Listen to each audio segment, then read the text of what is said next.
ಪಕ್ಷಾತೀತವಾಗಿ ನಾವು ಧರ್ಮಸ್ಥಳದ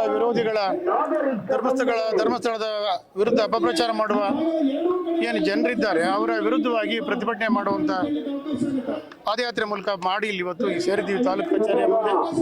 ಪೂಜ್ಯ ವೀರೇಂದ್ರ ಹೆಗಡೆ ಅವರ ಒಳ್ಳೆ ಕಾರ್ಯಗಳ ಬಗ್ಗೆ ಕೂಡ ಅವರು ಅಪಪ್ರಚಾರ ಮಾಡುವಂಥದ್ದನ್ನು ಮಾಡಿದ್ದಾರೆ.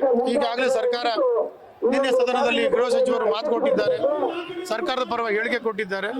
ಅವೆಲ್ಲವೂ ಯಾರು ಇದರಿಂದ ಷಡ್ಯಂತ್ರ ಮಾಡಿದ್ದಾರೆ ಅಂತೇಳಿ ಮಾನ್ಯ ಉಪಮುಖ್ಯಮಂತ್ರಿಗಳು ಡಿ ಕೆ ಶಿವಕುಮಾರ್ ಅವರು ಈಗಾಗಲೇ ಸ್ಟೇಟ್ಮೆಂಟ್ ಕೊಟ್ಟಿದ್ರು. ಅವೆಲ್ಲವೂ ಹೊರಗಡೆ ಬರಬೇಕು.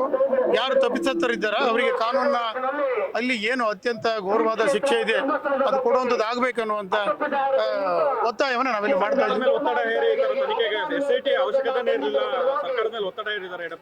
ಅಲ್ಲಲ್ಲ, ಈಗ SIT ಅವರ ಕೆಲಸ ಏನು ಅಂದ್ರೆ ಯಾರು ಈ ತರ ಒತ್ತಡ ಹಾಕಿ ಅಪಪ್ರಚಾರ ಮಾಡೋದಕ್ಕೆ ಭಾಗಿಯಾಗಿದ್ದಾರೆ ಅವ್ರ ಮೇಲೆ, ಅದು ಮುಸ್ಕದಾರಿ ಇರ್ಬೋದು, ಅವ್ರ ಹಿಂದ್ಗಡೆ ಇರುವಂತ ಯಾರೇ ಇರ್ಬೋದು ಪ್ರಭಾವಿಗಳು, ಅವ್ರ ಮೇಲೆ ಸೂಕ್ತ ಕ್ರಮವನ್ನು ಜರುಗಿಸುವಂಥದ್ದು ಮಾಡಬೇಕು ಅನ್ನೋದು ಕೂಡ ಅವರ SIT ಕರ್ತವ್ಯ ಆಗ್ತದೆ.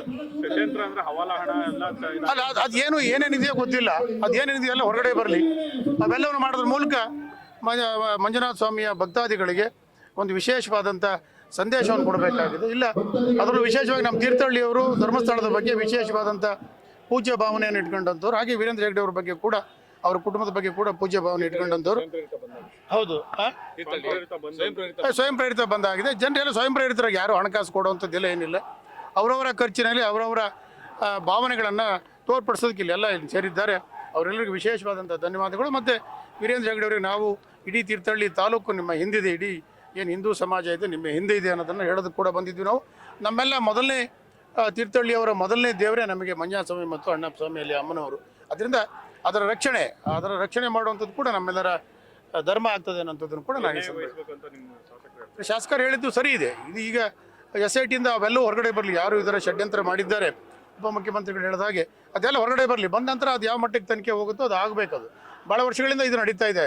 ಧರ್ಮಸ್ಥಳದ ವಿರುದ್ಧ, ವೀರೇಂದ್ರ ಹೆಗಡೆ ವಿರುದ್ಧ ಈ ಥರದ ಅಪಪ್ರಚಾರಗಳು ನಡೀತಾ ಇದೆ. ಆಗಬಾರ್ದು. ಏನು ಧರ್ಮದ ನಂಬಿಕೆ ಇದ್ದಂಥವ್ರು ಯಾರು ಕೂಡ ಅದನ್ನು ಸಹಿಸೋದಕ್ಕೆ ಆಗೋದಿಲ್ಲ. ಸೃಷ್ಟಿ ಮಾಡಿದ್ದಾರೆ, ಅಲ್ಲಿ ಏನೇನು ಸೃಷ್ಟಿ ಮಾಡಿದಾರೆ ಗೊತ್ತಿಲ್ವಲ್ಲ ನಮಗೆ. ಈಗ ಅವನು ಒಂದು ಸೃಷ್ಟಿ ಮಾಡಿದರೆ ಅವನು ಮುಸುಕು ಹಾಕುವ ಅವಶ್ಯಕತೆ ಇರಲಿಲ್ಲ. ಅವನಿಗೆ ಧೈರ್ಯ ಇದ್ದಿದ್ರೆ, ಪ್ರಾಮಾಣಿಕ ಆಗಿದ್ದರೆ ಬಂದು ಅದು ನೇರವಾಗಿ ಹೇಳ್ಬೋದಾಗಿತ್ತು. ಅವನು ಇಲ್ಲ, ಇದು ಮಾಡಿದ ತಪ್ಪಿದೆ, ಈಗ ಆಗಿದೆ ಅಂತೇಳಿ ಮುಸ್ಕು ಹಾಕ್ಕೊಂಡು ಮುಸ್ಕಿನ ಮರೆಯಲ್ಲಿ ಹೇಳುವಂಥದ್ದಲ್ಲ. ಈಗ ಹೊರಗೆ ಬರುತ್ತೆ, ಯಾರು ಧರ್ಮದ ವಿರೋಧಿಗಳಿದ್ದಾರೆ, ಧರ್ಮಸ್ಥಳದ ವಿರೋಧಿಗಳಿದ್ದಾರೆ ಪೂಜ್ಯ ವೀರೇಂದ್ರ ಹೆಗಡೆ ಅವರಿಗೆ. ಅಂದರೆ ಇಡೀ ಭಕ್ತಾದಿಗಳ ಮೇಲೆ ನಡೆದಂಥ ಇದೊಂದು ಅಪಪ್ರಚಾರ ಅದು ಕೊನೆ ಆಗಬೇಕು, ಸತ್ಯ ಹೊರಗೆ ಬರಲಿ ಅನ್ನೋಂಥದ್ದು ನಮ್ಮೆಲ್ಲರ ಒತ್ತಾಯ.